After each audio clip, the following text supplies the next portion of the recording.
California is it's a long state, north to south.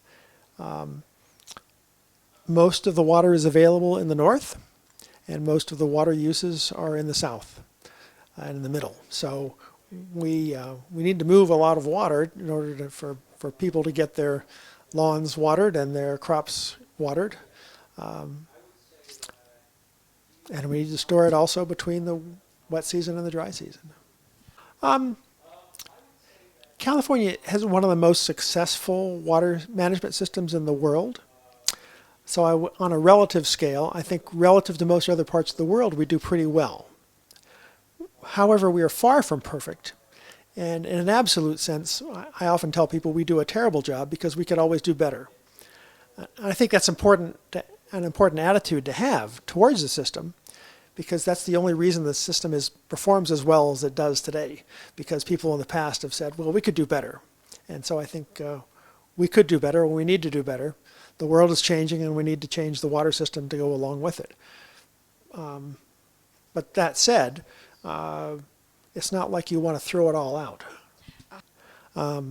If you look at the history of California water, when Europeans first moved here, they were used to getting rainfall throughout the summer to irrigate their crops. And they came here and they found a perfect climate for growing crops, wonderful soils, long growing seasons, and no precipitation during the summer.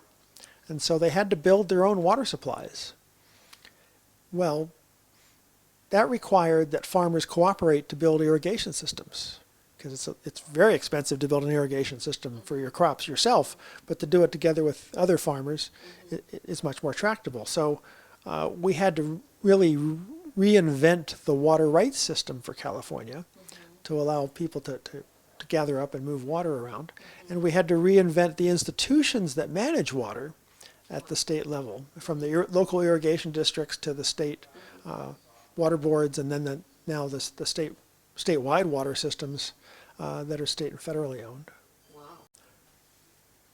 Rome transported water over what for them were long distances, but for us today would be relatively short distances. But for them it was very long, and they did it with canals. So they would build an aqueduct that would take water from a high place to a distant place that was at a lower elevation. So they used gravity to move the water.